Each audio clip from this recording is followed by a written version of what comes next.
Преди всяка идея има тишина. Преди всяко знание – наблюдение.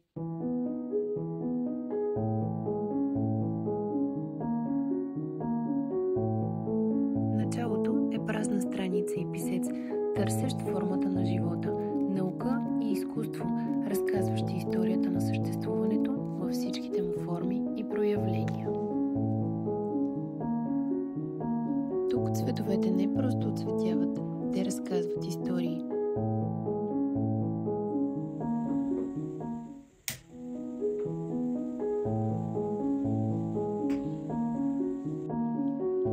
Всяка линия, всеки щрих е път към откритие. Анатомията се превръща в изкуство, науката в рисунък на живота. Когато двете се срещнат, се ражда нещо повече от знание. Ражда се свързаност.